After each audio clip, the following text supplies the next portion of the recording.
Selamat pagi Bapak Ibu saudara sekalian. Satu sukacita, selamat hari Minggu bagi kita semuanya. Dan kita senang kita bisa beribadah. Dan satu kehormatan bagi saya untuk sharing firman Tuhan. Dan saya mengajak mari kita tunduk kepala dan kita berdoa. Mari kita berdoa. Tuhan Bapa di surga, kami sangat bersyukur Engkau adalah Allah yang luar biasa baik dalam kehidupan kami. Dari semua hal yang kami boleh lewati dalam kehidupan kami, it always been a proven bahwa Engkau adalah Allah yang baik.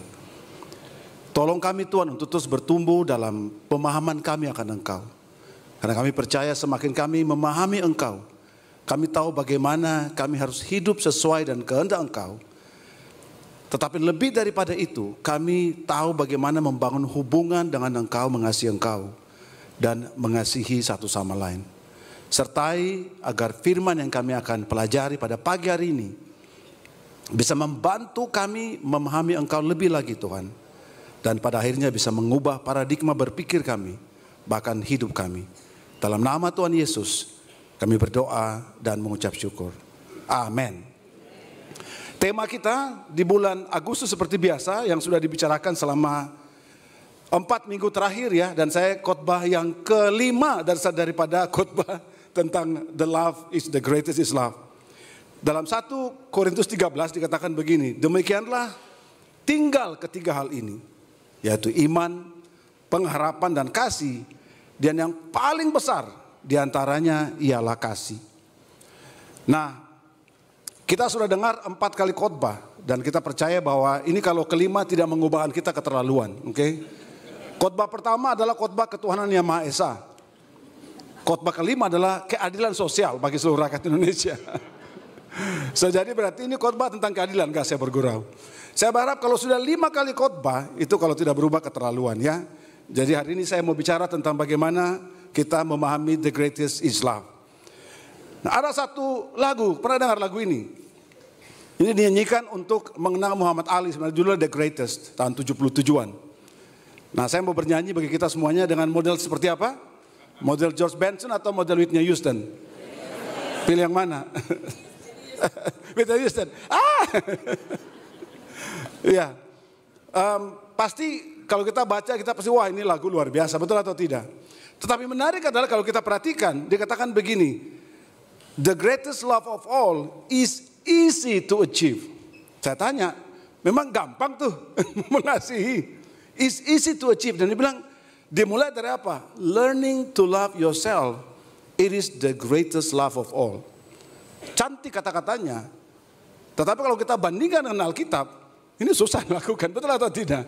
Di Alkitab bilang kita harus mengasihi sesama, baru seperti mengasihi diri sendiri, bukan sebaliknya. Orang bisa ambil ini berkata begini, mengasihi diri sendiri seperti mengasihi sesama, kan terbalik jadinya kan. Jadi karena itu kemudian kalau kita mempelajari mengasihi, maka saya percaya 1 Korintus 13 ayat pertama, kedua, ketiga itu adalah kunci untuk kita memahami seluruh pasal 13. Dan saya percaya kalau kita memahami itu, maka cara kita memandang kasih pun juga menjadi berbeda. Nah, ini adalah interpretasi saya. Jadi kita kan pasti memiliki pandangan yang kemudian bisa berbeda-beda. Tapi ini adalah interpretasi saya memahami 1 Korintus pasal 13. Oke, dikatakan begini ayat yang pertama. Sekalipun aku dapat berkata-kata dengan semua bahasa manusia dan bahasa malaikat. Kalau kita baca 1 Korintus 13, ini bukan a doctrinal statement. Betul ya, sering orang pakai sebagai bahwa berarti ada 2 bahasa. Bahasa manusia sama bahasa malaikat. Oke, dia tidak bicara begitu. Dan tetapi jika aku tidak mempunyai kasih, aku sama dengan gong yang berkumandang dan canang yang bergemerincing. Canang ini sudah pindah ke kota Solo sekarang. Oh, sudah. So dia katakan canang yang bergemerincing. Kita tahu bahwa dia tidak bicara tentang ada 2 bahasa, tetapi dia bicara tentang ada suatu pengertian yang kita harus pahami dari kacamata Paulus memandang kepada kebudayaan keagamaan di kota Romawi. Canang itu kan kalau kita drum band kan ada dua yang dipukulin kemudian berbunyi, itu kan itu namanya canang namanya. Nah, menarik adalah begini, waktu saya pelajari kenapa Paulus pakai istilah canang dan dia gabungkan atau dia bandingkan dengan bahasa yang tadi itu. Ini hasil penelitian saya. Cymbals atau cymbals. Cymbals adalah a very ancient instrument atau instrumen musik yang sangat tua yang digunakan untuk penyembahan kepada dewa di Romawi. Ada 3 dewa yang utama dipergunakan waktu mereka menyembah dewa itu, dewa dewi itu, dan pakai canang. Ya, yang pertama adalah dewi namanya Sibil. Kalau kita lihat sesama, kalau kita lagi nggak suka kita bilang saya Sibil sama kamu itu. Itu salah ya. Itu dikatakan itu the mother of all gods. Jadi ibu daripada semua dewa-dewi itu adalah Sibel itu. Oke, atau Sibele atau whatever they call it. Dari semua kehidupan, dia mengendalikan semua aspek hidup dari tumbuhan, hewan, dan manusia. Yang orang sering sebut namanya Mother Earth. Jadi kalau bilang Mother Earth, kalau kita kepikir, wah artinya ibu dunia, bukan. Itu maksudnya Sibel itu. Si Sibil itu maksudnya. Itu adalah Mother Earth-nya. Jadi waktu orang menyembah si Mother Earth, mereka pakai cymbals, bang. Baru kemudian mereka pakai bahasa mereka, I don't know. Yang kedua adalah dewa namanya Bacchus atau Dionysius. Itu adalah dewa daripada anggur, wine. Orchard, apa itu orchard, apa namanya? Anggrek ya betul. Apa itu? Apa orchard? Ya orkid ya gitu. Perkebunan ya. Oh itu perkebunan betul ya. Kemudian juga bahkan kesuburan, bahkan insanity, kegilaan dalam penyembahan yang excitement kepada keagamaan itu dipicu oleh dewa Dionysius. Kemudian Juno adalah dewa dalam mitologi Romawi yang merupakan pelindung dan penasehat dari suatu negara. Jadi kalau kita baca itu, mungkin ada pesan, kalau saya bisa terjemahkan dari Paulus adalah, mungkin dia ada pesan begini, bahwa orang menggunakan atau gini, orang menyembah Tuhan sampai seperti dengan excitement yang luar biasa, belum tentu dia itu mengasihi Tuhan. Mungkin kalau saya terjemahkan begitu, karena dia pakai istilah cymbals, yang pada waktu kalau kita orang Romawi mendengarkan itu, pikiran kita adalah, itu adalah alat yang sangat penting dalam penyembahan kepada dewa-dewi ini. Oke, jadi dia bilang begini, kita boleh menyembah Tuhan dengan semangat kita, with all the excitement kita punya, tetapi kalau kita tidak punya kasih, kita seperti tadi itu, kita kosong aja, seperti kira-kira. Maka yang kedua, di pasal yang kedua dikatakan begini, pasal ketiga, 13 ayat yang kedua, sekalipun aku mempunyai karunia untuk bernubuat, dan aku mengetahui segala rahasia dan memiliki segala pengetahuan. Dan sekalipun aku memiliki iman yang sempurna dan untuk memindahkan gunung, tetapi jika aku tidak mempunyai kasih, aku sama sekali tidak berguna. Nah pada bagian ini dia tidak mempergunakan ornamen-ornamen bunyi atau yang lain. Dia pakai adalah kalau saya punya iman yang hebat. Saya punya pengetahuan tentang Tuhan yang luar biasa. Saya punya semua hal yang orang lihat, orang pikir, wah gila hebat banget ini orang. Tapi semua yang dia punya, kata Alkitab, tanpa kasih, maka sama sekali tidak berguna. Artinya there is no impact at all dalam kehidupan orang lain. Hari ini kita bisa punya pengetahuan, kita bisa punya semangat, kita bisa punya iman. Tetapi kalau tanpa disertai kasih, maka apa yang kita punya di mata dunia itu hebat, sama sekali tidak impact dalam kehidupan orang lain. Seperti itu maksud Paulus. Yang berikut di ayat yang ketiga. Dan sekalipun aku membagi-bagikan segala sesuatu yang ada padaku, bahkan menyerahkan tubuhku. Nah dia pakai 2 bagian. Dalam terjemahan NIV ditambahkan membagi-bagikan juga pada orang miskin. Jikalau saya menjual seluruh hartaku dan membagi-bagikan kepada orang miskin, saya tanya, emang jual harta kasih orang miskin kurang mengasihi apa kalau begitu? Dan jikalau aku menyerahkan tubuhku untuk dibakar, if I sacrifice myself, bahkan dibakar untuk orang lain sekalipun, saya tanya apa yang kurang hebat daripada kasih nyawa kita atau tubuh kita kasih untuk dibakar bagi orang lain? Itu sudah sacrifice yang luar biasa.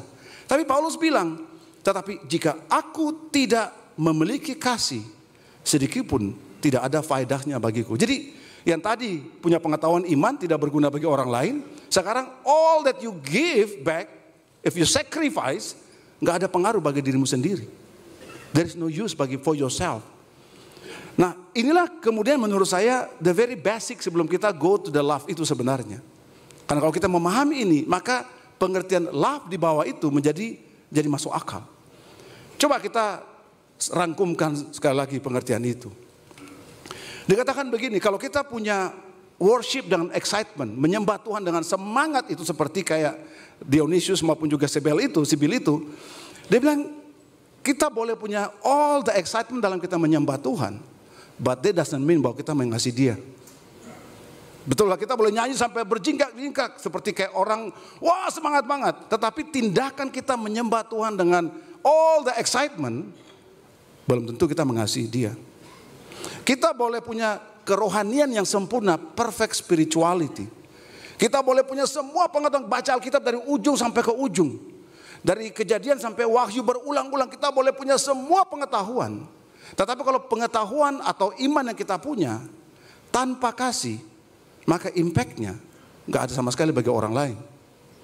Kalau kita menjual semua yang kita punya dan kita bagi kepada orang miskin, kalau kita tidak punya kasih, maka impact bagi diri kita gak ada sama sekali. Dan bahkan dikatakan kalau kita sacrifice, kita membiarkan tubuh kita, diri kita dibakar hidup-hidup. Kalau tanpa kasih, tak ada faedahnya bagi diri kita pribadi. Jadi kalau kita baca ini, brothers and sisters, ada kan dua bagian, love God dan love one another. Betul ya? Tetapi kalau kita bicara konsep ini, dia bilang, semua tindakan rohani kita lakukan, kalau tanpa kasih, maka nggak ada gunanya. Semua perbuatan-perbuatan kita yang kita lakukan tanpa kasih, tak ada gunanya juga. Berarti kalau saya simpulkan begini, perbuatan baik belum tentu mengasihi. Betul atau tidak? Karena kalau menjual harta kasih orang miskin, saya tanya, kurang apa lagi itu mengasihi? Bahkan kita mau berkorban bagi orang lain, apa yang kurang dari tindakan itu? Maka keyakinan saya begini, kalau saya pelajari Alkitab, maka keyakinan saya adalah perbuatan baik itu bukan mengasihi. Dari mana kita tahu? Coba kita bikin perbandingan dari kacamata orang Yahudi. Yakobus pasal yang kedua, dikatakan begini, apa gunanya saudara-saudaraku? Jika seorang mengatakan bahwa ia mempunyai iman, padahal ia tidak mempunyai perbuatan, dapatkah iman itu menyelamatkan dia?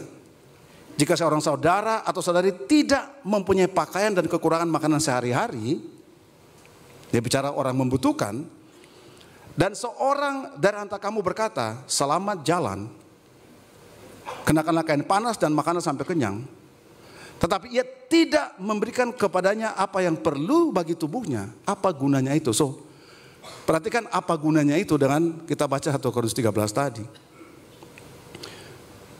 Demikian juga halnya dengan iman. Jika iman itu tidak disertai perbuatan, maka iman itu pada hakikatnya adalah mati. Kalau kita baca ini, saya bisa kasih kesimpulan begini, bahwa perbuatan-perbuatan baik bukan merupakan bukti kasih kamu dan saya, tetapi itu adalah bukti iman kamu dan saya kepada Tuhan. Why we do the good things? Mengapa kamu dan saya berbuat baik bagi orang lain? Karena Alkitab yang mengatakan, betul atau tidak? Because the Bible said so. Jadi karena Alkitab mengatakan itu, kita melakukan itu karena kita mau taat pada firman Tuhan. Jadi semua perbuatan baik kamu adalah bukti iman kamu. Nah ini jadi masalah. Masalahnya begini, dunia mengubah konsep mengasihi. Dunia mengubah konsep mengasihi lebih kepada perasaan. Lebih kepada sesuatu yang istilahnya berhubungan dengan cinta, perasaan dan segala macam. Akibatnya opsi untuk berbuat baik menjadi satu opsi doang. Oh itu satu pilihan yang saya bisa lakukan dalam kehidupan saya. Maka orang menggambarkan kalau saya kasih uang membantu orang berkekurangan, kita bilang wah orang itu sangat mengasihi. Padahal bukan. Perbuatan baik bagi kamu dan saya sebagai orang percaya itu bukan karena kita mengasihi orang, tetapi karena kita mau taat firman Tuhan. Perbuatan baik adalah your faith to God. Dan Yakobus berkata, tanpa perbuatan baik your faith to God adalah mati.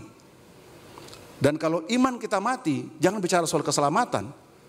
Karena Ibrani berkata, tanpa iman tidak seorang pun berkenan kepada Tuhan. Jadi berarti semua perbuatan baik kamu dan saya itu bukan option, itu bukan pilihan.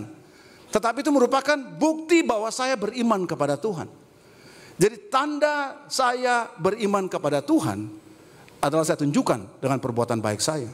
Sebab kalau tidak saya lakukan, maka iman saya akan menjadi mati. Dan kalau iman yang mati artinya saya kehilangan keselamatan saya.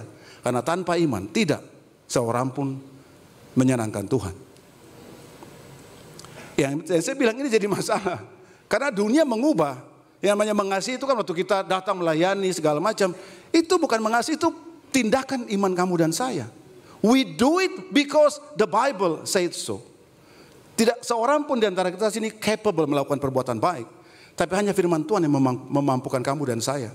Makanya kalau saya berkata begini, good deeds adalah to showing your faith. Perbuatan baik adalah menunjukkan iman kamu dan saya. Because the Bible said so. Because Bible mengubah hidup kita, makanya kita berbuat baik. Dan berulang-ulang Alkitab mengajarkan kepada kamu dan saya bahwa perbuatan baik kamu dan saya adalah bukti iman kamu. Dan itu bukan optional. Makanya kenapa orang Kristen di zaman sekarang berhenti pada level doktrinal. Orang diskusikan tentang Tuhan lah, diskusi tentang segala macam, tapi dia berhenti pada doing good deeds. Karena bagi dia adalah dengan kita memahami doktrinal tentang Tuhan, kita sudah cukup untuk menyelamatkan kamu dan saya, menyelamatkan saya. Tetapi tidak dalam perbuatan baik. Yakobus bilang, tunjukkan iman kamu, saya tunjukkan perbuatan saya. Padamu ada iman, padaku ada perbuatan. Aku menjawab, tunjukkanlah kepadaku imanmu tanpa perbuatan, dan aku menunjukkan kepadamu imanku dari perbuatan-perbuatanku. Dan dia katakan bahwa hai manusia bebal, maukah engkau mengakui sekarang bahwa iman tanpa perbuatan adalah iman yang kosong. Soal ini berarti waktu kita berhenti berbuat baik bagi satu sama lain, jangan-jangan kita punya faith juga menjadi kosong iman kita.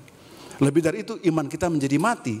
Karena sekali lagi ini yang sering dunia sering mengacaukan cara kita memandang daripada tindakan mengasihi itu. Jadi karena itu adalah merupakan satu perasaan yang menggerakkan, jadi kita menjadi optional bagi kita. Sementara Bible berkata bahwa perbuatan baik kamu dan saya adalah bukti iman kamu. Charles Spurgeon berkata begini, good works are not the root of faith, but they are its fruit. Perbuatan-perbuatan baik bukan akar daripada iman, tetapi itu adalah buah daripada iman itu. Jadi segala perbuatan baik kita itu keluar karena buah daripada iman kita itu. Kan kita pelajari Alkitab 2 Korintus 3 berkata bagaimana? Dia bilang ada fungsi firman Tuhan, betul atau tidak? Menyatakan kesalahan, memperbaiki kelakuan, mendidik dalam kebenaran, supaya orang-orang kepunyaan Tuhan itu diperlengkapi untuk setiap perbuatan baik. Jadi kita tidak mampu melakukan perbuatan baik tanpa firman Tuhan. Perbuatan baik yang kita lakukan kalau tanpa firman Tuhan, kita tidak memahami. Kita mungkin merasa bahwa kita sudah berbuat baik, tetapi semua perbuatan baik menurut Alkitab itu berasal daripada perubahan yang diciptakan atau dilakukan oleh firman Tuhan. Maka dia bilang supaya umat Tuhan, manusia kepunyaan Allah, diperlengkapi untuk perbuatan baik. Soal ini berarti waktu kita berbuat baik, itu bukan karena gua mengasihi, itu karena because I have faith to God. Saya percaya itu firman Tuhan, saya percaya itu kebenaran, saya melakukan karena itu bukti daripada iman saya. Amin. So mudah-mudahan interpretasi ini bisa membantu kita bahwa setiap perbuatan baik yang kita lakukan, entah itu kepada satu sama lain, bukan cuma soal memberi, betul ya, ada banyak hal di dalam Alkitab bicara perbuatan baik. Tetapi semua yang kita lakukan adalah merupakan it is your faith to God. Dan kalau orang hanya berhenti pada level doktrinal, level pengetahuan seperti tadi kata 1 Korintus, kamu boleh punya semua pengetahuan, kamu boleh bisa bernubuat, kamu bisa punya iman yang bahkan berkata gunung pindah, tetapi tanpa kasih tidak ada faedahnya, tidak ada gunanya sama sekali. So the good deeds, it is your faith. Oke, nanti sekarang baru kita bicara, jadi maksudnya apa kalau begitu mengasihi? Let's go to konsep mengasihinya. Jadi kalau kita pelajari 1 Korintus 13 ayat yang pertama tadi, maka waktu kita go to ayat yang keempat, jadi masuk akal jadinya. Dikatakan gini, kasih itu sabar. Sabar itu memang kata verb dalam bahasa Ibraninya, bahasa Yunaninya. Tetapi itu kan sesuatu yang menurut saya diciptakan dari perbuatan baik tadi. Ngerti maksudnya ya? Ini keyakinan saya loh, ini keyakinan saya. Ini kan diciptakan dari semua yang itu kasih itu sabar. Murah hati, tidak cemburu, tidak memegahkan diri, tidak sombong. Semua itu terjadi, tidak mungkin dari lahir kita punya. Betul atau tidak? Bahkan kita bertobat jadi murid Tuhan sekalipun, ini tidak muncul. Sabar itu tidak muncul waktu kamu keluar dari air, kamu berkata, gila sekarang gue sabar. Nggak bisa. Betul kan? Makanya kita jangan menghakimi orang, sudah jadi murid kok kurang sabar. Bukan, karena sabar itu bukan hasil daripada keluar dari air baptisan, bukan. Kasih itu murah hati. Wah, setelah keluar kesempatan, bro, ada uang nggak, boleh pinjam nggak bro? Karena murah hati. Murah hati diciptakan karena sesuatu yang dilakukan baru tercipta murah hati. Tidak cemburu, tidak memegahkan diri, tidak sombong. Tidak melakukan yang tidak sopan. Tidak mencari keuntungan diri sendiri, tidak pemarah, tidak menyimpan kesalahan orang lain. Ini semua tidak mungkin terjadi karena kita bertobat. Ini maksudnya. Ini terjadi karena ada sesuatu yang dan kamu saya lakukan baru muncul ini. Dan saya percaya yang tadi, saya percaya bahwa dengan perbuatan baik kita itulah hasilnya ini. Makanya orang Kristen boleh kita beragama Kristen, belum tentu kita punya ini. Karena ini adalah produk hasil daripada perbuatan baik kamu dan saya. Ia tidak bersukacita karena ketidakadilan, tapi karena kebenaran. Kasih itu menutupi segala sesuatu, percaya segala sesuatu, mengharapkan segala sesuatu, sabar menanggung segala sesuatu. Semua itu terjadi kalau kita melakukan perbuatan baik. Makanya yang saya bilang sekali lagi, kita boleh lama menjadi seorang murid Tuhan, belum tentu produknya adalah mengasihi.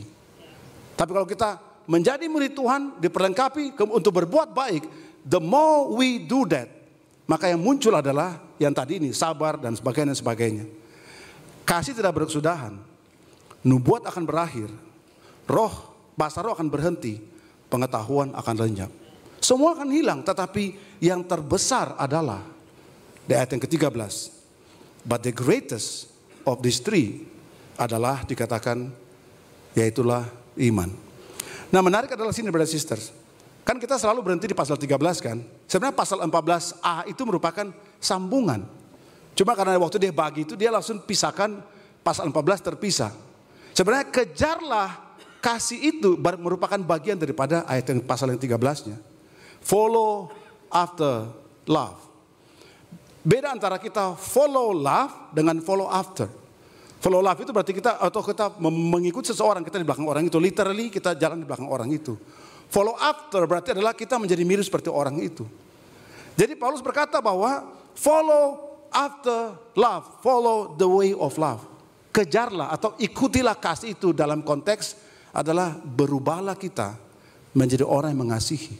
Karena yang terbesar bukan iman kamu dan saya, bukan pengharapan kamu dan saya, yang terbesar adalah kasih itu.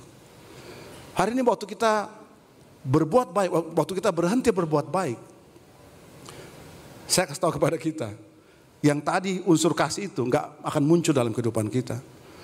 Waktu kita datang beribadah, kita berhenti untuk mentaati firman Tuhan, kasih itu pun juga akan berhenti, karena itu adalah produk hasil daripada perbuatan baik. Waktu kita mau taati firman Tuhan, hasilnya adalah itu. The love adalah merupakan the result of the good deeds. Love is not doing the good deeds, but love is the result of doing the good deeds. Kasih itu bukan perbuatan baik. Kasih itu adalah hasil dari perbuatan baik itu. Brothers and sisters, kasih adalah hasil perbuatan baik kamu dan saya. Ada yang berubah somehow waktu kita bertekun sama orang, betul atau tidak? Ada yang berubah dari kita waktu kita sabar sama orang lain. Ada yang berubah waktu kita membantu orang, kita datang lagi. Something is changing dalam hidup kita, karena kita tahu bahwa dengan kita melakukan itu tanpa terasa, something is changing. Something must be changing. Saya selalu sharing ini dan berulang saya sharing karena menurut saya Harlem membentuk kita awal-awal pelayanan itu kita jadi strong pada waktu awal-awal pelayanan. Dikasihlah ministry daerah Jakarta Selatan. Memang kita takdirnya selatan-selatan terus kayak gitu ya. Ya. Ada sekitar 15 nama. Pak Rulian, Petrus, Pak Yohanes, Pak Sui, Pak Acong. Ya masih ingat kan? Petrus, Pak Rulian, Gonzales, Udin dan sebagainya. Ada 15 nama. Termasuk Nimrod di sini dari Jambi dia ada.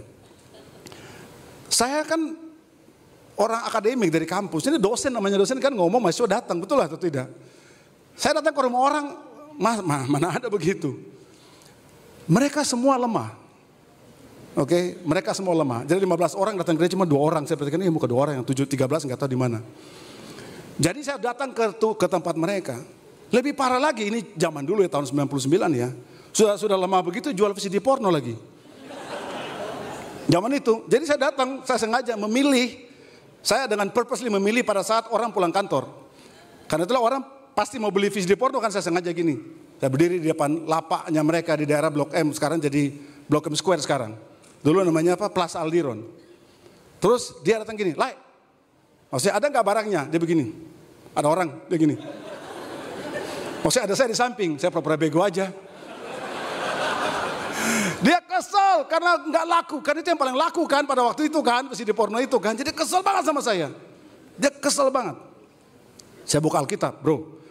Mari kita buka Alkitab, segala kecemaran, dia ambil Alkitab saya, kan dia kan nggak pakai Alkitab, jadi saya bawa Alkitab, saya kasih ke dia, bro, lu baca ayat ini. Dia baca, dia tutup, dia lempar, buat bro aja Alkitab. Dia lempar Alkitab saya. Oke. Pagi-pagi datang ke kos-kosan dia, datang, bro, 2 pagi, kan sudah telepon, kita 2 pagi ya kayak gitu.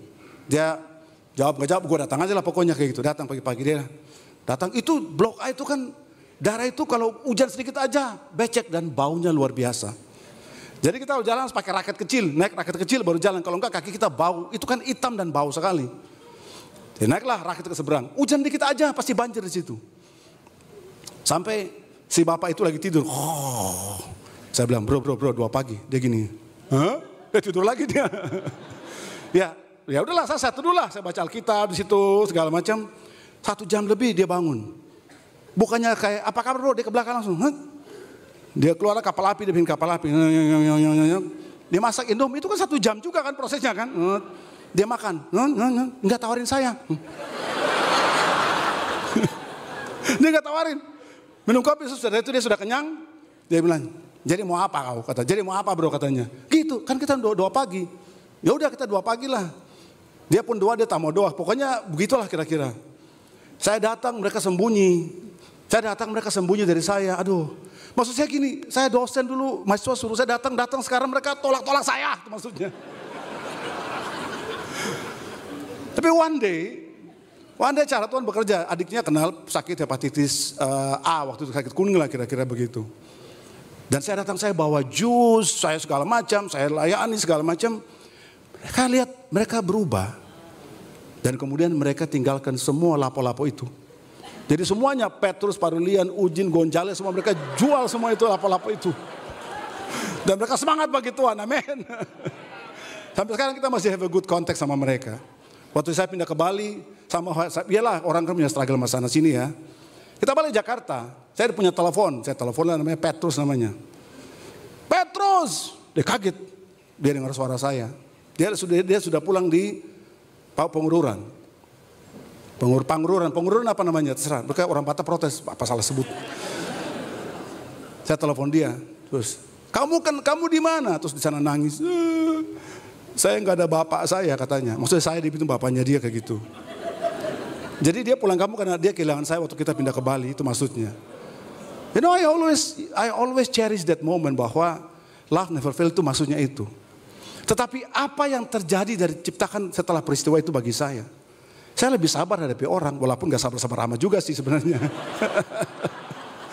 Saya lebih ada tekunnya, saya datang lagi, Yohanes Boli lagi lemah, kita kirim surat, bro I love you bro, taruh di bawah itu. Dia baca, dia gak peduli kita, datang lagi bro I love you bro. Tiap malam datang kos-kosan dia tuh, busuk itu orang itu. Okay. But that's a good training. That's a very good training menurut saya. Kita jadi muncul satu karakter mengasihi itu. Lebih sabar, lebih bertekun. I'm not saying bahwa saya paling patient, istri saya juga tahu. Oke, tetapi kita lebih ada perseverance-nya. Dan menurut saya is a very good training. Is a very good training. Dan saya percaya bahwa love, doing good deeds itu bukan mengasihi. Tetapi itu adalah hasil daripada kamu dan saya mengasihi. Amsal 21 ayat 2. We justify our actions by appearances. God examine our motives. Setiap jalan orang adalah lurus menurut pandangannya sendiri. Tapi Tuhanlah yang menguji hati. The most important thing adalah what is the inside of you? What motivates you? Apa yang membuat kamu melakukan tindakan berbuat baik itu? That's the most important thing. Karena yang Tuhan lihat bukan kita datang berkunjung ke rumah brother itu, yang Tuhan lihat bukan itu. Bukan saya datang lagi, enggak, I don't think God lihat itu. Yang Tuhan lihat adalah apa yang mengubah hati saya dari peristiwa itu. What changed my heart? Apa yang membuat saya bisa lebih berubah. Dari orang yang mungkin terbiasa bicara diskusi akademik, tiba-tiba jadi bicara pembicaraan yang tidak masuk akal jadinya. That is changing menurut saya. So love is not the action, but it actuates to do the action. Kasih itu bukan tindakan, tetapi menggerakkan orang melakukan sesuatu tindakan. Menurut saya itu. Jadi kalau hari ini kita berhenti melakukan perbuatan baik, tidak mungkin sabar, ketekunan itu muncul dalam diri kita waktu kita berhenti melakukan itu. Waktu kita berhenti obey firman Tuhan, apapun firman Tuhan itu, yang dihasilkan daripada firman Tuhan itu tidak muncul dalam kehidupan kita. Karena itu berbuat baik, obeying the word of God, mentaati firman Tuhan, itu bukan satu option bagi kita. Itu adalah your actions of faith. Itu adalah bukti iman kamu dan saya. Yang hasil daripada perbuatan baik itu, mentaati firman Tuhan itu adalah perubahan kamu dan saya. So love is not the action, it actuates to do the action. Dua hal yang saya mau sharing kepada kita. Waktu kita bicara perbuatan baik, itu adalah your faith. Tetapi love is the motive. Kasih adalah alasan-alasan kamu melakukan semua perbuatan baik itu. Dan kasih adalah hasil daripada semua perbuatan baik kamu dan saya. Semoga Tuhan dipermuliakan, amin. Tuhan memberkati kita. Mari kita berdoa. Tuhan, terima kasih untuk kebaikan Engkau. Terima kasih untuk firman Engkau. Terima kasih untuk kami diajarkan melihat akan kebenaran firman Engkau. Help us to betul-betul melihat akan kehebatan daripada firman Engkau yang sanggup mengubahkan hidup kami.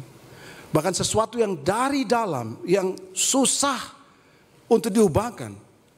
Tetapi dengan kami melakukan apa yang Engkau mau dalam kehidupan kami, akan muncul kasih itu. Ajari kami untuk terus melakukan. Ajari kami untuk tetap percaya pada firman Engkau. Ajari kami untuk terus melakukan semua perbuatan-perbuatan baik yang Engkau mau kami lakukan. Supaya kami bisa menjadi pribadi mengasihi seperti Allah Engkau yang adalah kasih. Terima kasih Bapa. Dalam nama Yesus kami berdoa dan mengucap syukur. Amin. Terima kasih untuk firman Tuhan yang dibagikan oleh